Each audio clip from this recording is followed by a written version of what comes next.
be talking a little bit about just speaking basics today. Also, I didn't know he was going to say the thing about Neanderthals. It's true. I'm obsessed with them. I took a class on it, so if anybody's interested. Okay, anyway, so I'm going to be focusing on speaking basics today. And we're going to just go over kind of a few different things that we can work on, so that way just very simply things in our speeches that can make it better. So the first thing I want to ask is, what's wrong with the following pictures? So I'm going to show you 3 different pictures, and I want just somebody to raise their hand and tell me what's wrong with it. So let's start with this one. What's wrong with this picture in terms of public speaking? Posture. Horrible. What is going on with those legs? All right, next picture. What's wrong here? Arms are crossed. Arms are crossed. Awesome. Yes. What is happening? Third picture. What's wrong here? Yeah, covering her face with her hands, moving her hair to the side. So these are all different things that we're going to be talking about today. So the first thing I want to focus on is nervous habits. Honestly, we all have them, and so it's just a matter of being aware of them. And that's one of the ways that we can avoid it. The next thing is to make changes. And so if you know that your nervous habit is to play with your hair, put your hair up in a ponytail. If you know that your nervous habit is to play with your watch or to, dingle your earring, something like that, just get rid of it. Get rid of the watch, get rid of the earring. Everybody has them, and so it's just a matter of trying to find somebody who's going to tell you what your nervous habit is, so that way you can get rid of it. The other thing is to practice your speech. A lot of times our nervous habits are results of just a lack of preparation. And so by practicing multiple times, we can actually get rid of these nervous habits. The other thing I want to talk about is the power of body movement. Our bodies are so powerful when it comes to public speaking, and I don't know if we always recognize what we can do to make it a more dramatic speech through our body movement. The first thing is that by having body movement, there'll be less fidgeting. And so if we're standing like this the whole time and we're kind of uncomfortable, then maybe we'd be more prone to fidget or play with our hands, something like that. But if we have a really powerful body stance, if we're standing hip width apart when we just stand still and we give our speech like this, then there's less fidgeting that'll be involved. As well as the message can be better conveyed. And what I mean by that is that whenever you make some kind of dramatic statement, step forward, make it clear. Maybe you're going to refer to the PowerPoint again, so step back. Refer to the PowerPoint. The thing that I like to tell people is that you can actually move in a triangular format. So by that I mean throughout your speech, rather than pacing back and forth like this, because sometimes that can be really distracting, and I think we've all seen people who do that, where they'll just constantly be moving throughout their speech and they don't really have a direction that they're going in.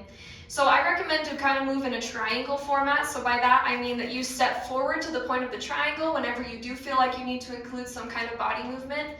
When you feel the need to move again, step back to the back of the triangle to this point. And when you feel the need to move once again, then go to this point of the triangle. This kind of just gives your body a direction, so that way you're not just constantly aimlessly wandering around the stage. So that's kind of what I mean by the triangle. Another thing is that our body movement, it can just feel more natural, right? When we're giving public speeches, it's all about the audience, and we want them to feel comfortable with us as a speaker. And so by having comfortable body language, it allows us to create a better connection with the audience. And then the other thing is to remember that it is important to stand still at times. Sometimes we constantly feel the need to move, but remember that there's power in just standing still while you're speaking. So have a good balance of both. The next thing I want to talk about is eye contact. This can be kind of nerve-wracking for people, so I'm just going to go over a few tips that you can have so that way you can have better eye contact.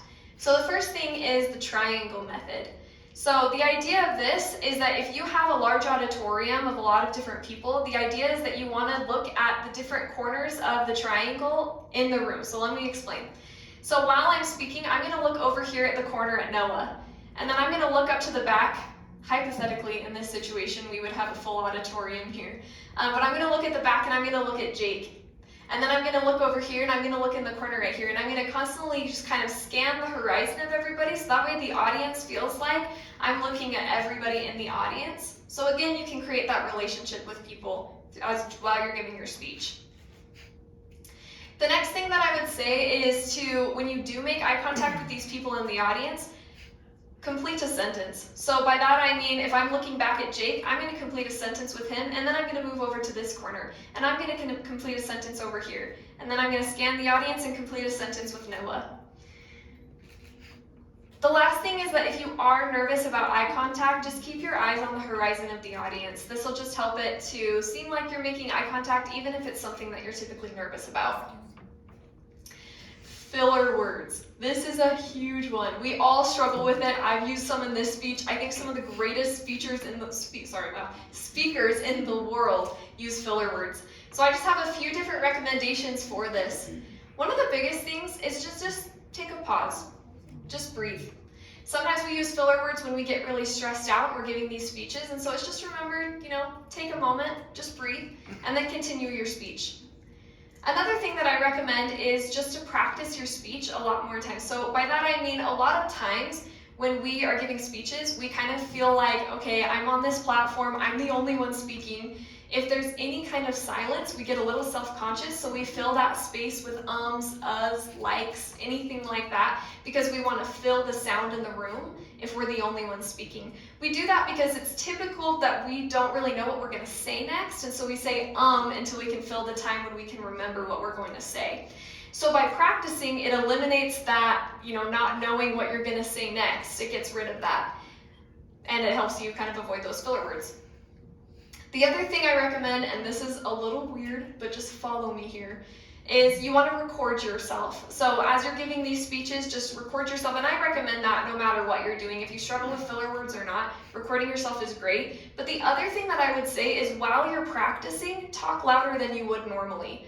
This sounds really weird because you're going to be standing in a room and you're going to be practicing at a super, super high volume, but it's weird for us to talk really loud and be like, okay, I'm giving this speech, and like yell, that's weird. And so we don't do it because our voice is louder and we're a lot more conscious of what we're saying. And so by speaking louder and then also recording yourself, it helps to eliminate those filler words. And those are kind of just some speaking basics for you that I prepared. So thanks for coming tonight, guys. We're really excited to be doing all this workshop stuff with you. So thanks.